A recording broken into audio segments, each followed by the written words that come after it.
Welcome to the final whistle on the back of the grand final rematch Mark II for 2021. It was Penrith back in round 3 at Panthers Stadium, but now round 20, Melbourne Storm earning some payback and some, 37 points to 10. Brad Fittler and Alana Ferguson with me. Great to see you both. You too, Brad. Hello, James. Is there any Brad beating the Melbourne Storm with 5 rounds to go? Not if you can't execute under pressure.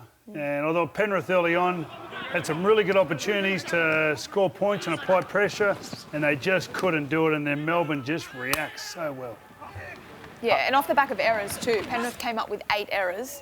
A few of the tries, or a couple of the tries in that first half, off the back of those immediately. You can't give away that type of field possession and not be able to defend it. A couple of kicks that they got the right bounce, they got up there, but you just can't give Melbourne Storm those opportunities when they're so hard to defend anyway.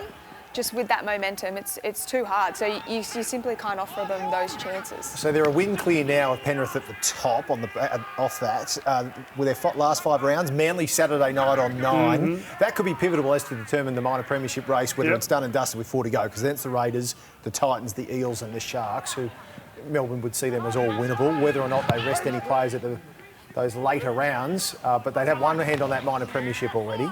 Well, the one thing I also noticed with Melbourne is because they share the workload so much, like, you know, you saw Aaron Meyer scored 3 tries this week. Josh Addo-Carr scored a couple last week. You see tries through the middle, front row scored tries.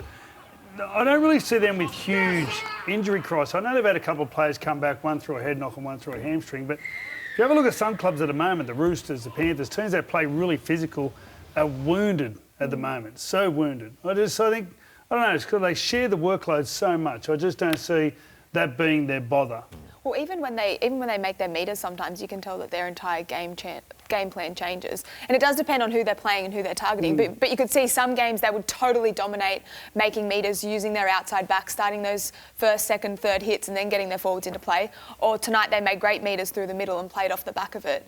But you're right, like they share the workload in both ways, and just different people each week taking those big hits constantly, so it doesn't necessarily take its toll. Ryan Papenhausen, again, impressive off the bench. Let's hear from him now in the wake of that win. He's with Semi Thaiday.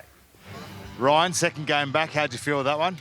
Yeah, a bit better in that one. I was sort of changed it up a bit this week on the sideline, just sort of stood up more and just felt like I was involved in the game, yelling out from the sideline. So just tried something different to see if I could get that feel for it, and I felt good when I ran out there.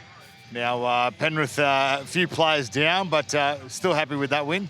Yeah, it's always tough, sort of losing a few players, and there were patches there where they really stuck it to us. So we were good, we were much better than last week, and when we're sort of playing good footy, we can do that to teams. So we've got another big one next week, but off the back of last week, I think we're pretty happy with that. Penrith scored a couple of tries late there. How's the coach going to be with those 2 tries?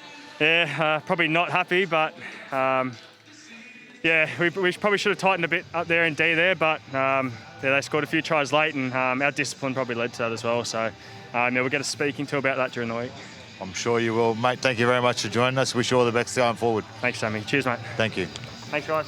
Ryan Papenhausen saying he feels much better after that second run for the Melbourne Storm. Ominous warning to those rival teams out there, considering they've got Nicho Hines in form. What about from a Penrith perspective, Brad? Are you concerned, or is it just a matter of getting the troops back on deck? Well, when you look at the troops that are out, you've got their halfback, you've got their main front rower, you've got their lock forward who does most of their footy, you've got their winger who carries for more metres than anyone else in the team, you've got their best bench player who comes on and fills all the holes. You've got their 5 key players. So that's a big chunk of the team and the way they play. So, I think it's disappointing how they played today. I thought they could have really sent a message and made it close, and it didn't come down to toughness today, it came down to executing and when under pressure, not panicking, and they didn't do that at all. We're sitting here after the Storm beat the Panthers. Still 3 games to go in this round, and it's a Sunday night. Yummy. How good. Yeah, which is great for us footy fans. Yummy's quite a way to describe it. Weird scenario. Alana, when you heard the news yesterday that there was potentially no games for the entire weekend and a big question mark over the season, what was your initial thought? Well, it was a bit of a shock.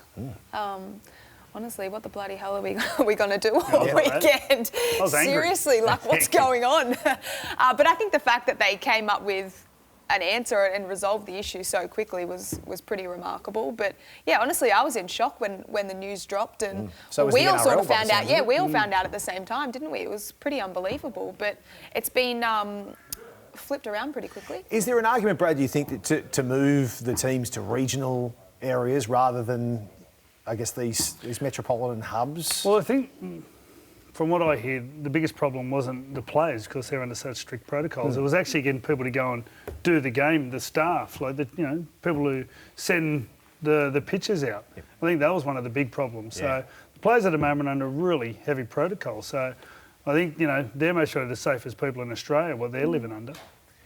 It's funny, you think about these scenarios, and then on a Saturday morning, all of a sudden, there's a news conference and a health minister says, well, there's no sport today. Gone. 18 months ago, it's laughable. Now, as you said, Alana, they just get on with it. There's negotiations behind closed doors, and by late Saturday night, we've got a rescheduled season, but it's all still on track. Nothing's pushed back except a couple of games on a Monday. Yeah, except for a little bit of recovery for a couple of the teams, but they sorted it out pretty well. The clubs. Yeah. The clubs are doing a brilliant job at the moment. And they're doing a brilliant job of not complaining. Now, 5 years ago, I could imagine the complaining going on. But when you got faith in the people running your game, you just get along and do what you got to do. And I think the clubs are doing very well. Let's get on to some of the footy. We've seen the Eels start to slide at the wrong end of the year. Alana, comprehensive, the Sydney Roosters against them on Thursday night to kick off this round, and they have a horror run home, which Brad outlined in our coverage on Thursday. Just how bad could it get? Will they fall out of the four? Well, I think the biggest thing that they need to turn around is their attitude in which they're approaching some of these games. They didn't score any points, but they let far too many in.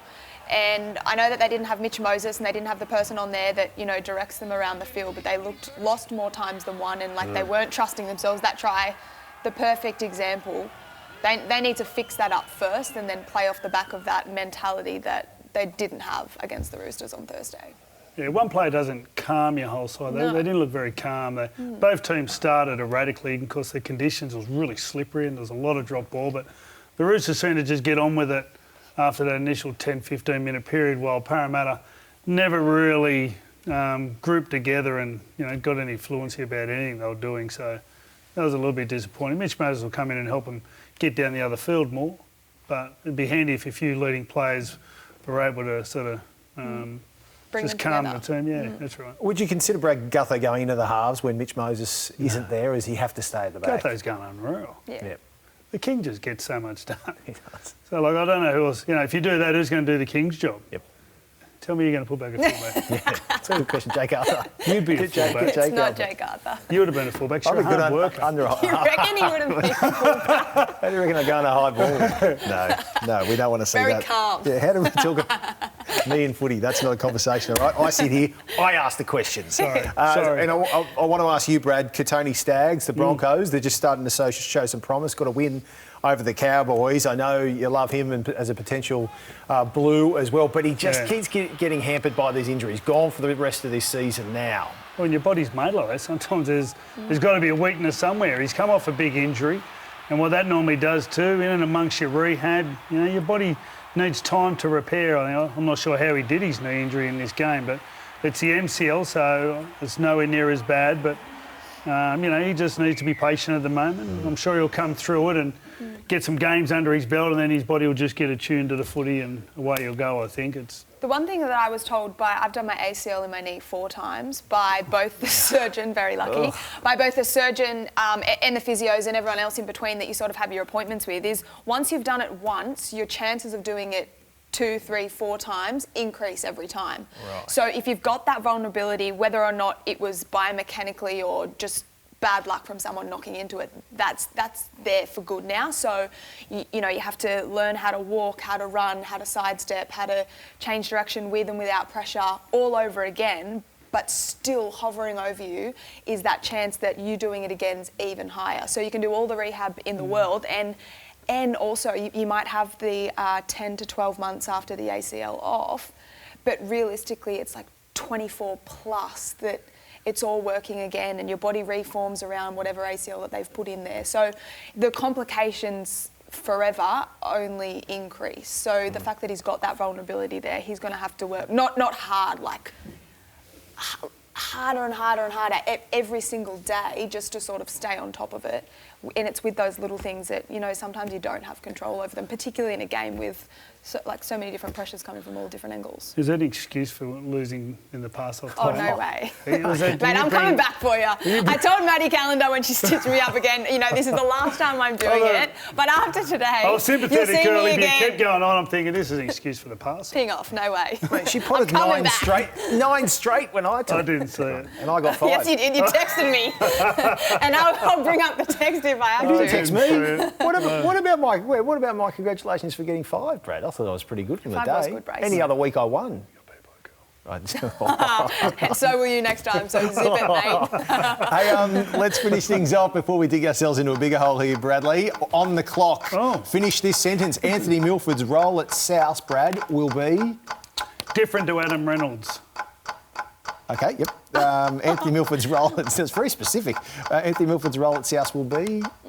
Impact. Okay. Was it one word? Sorry. Yeah, well, that's all right. I think so, isn't you can do what you want. Alana, Joey Manu's anyway. best position is... Centre. Brad, Joey Manu's best position is... Fullback. Oh, big money position. Wait there, not finished yet. Oh. Fergo's attempt at wearing headgear was... Too good. Comical.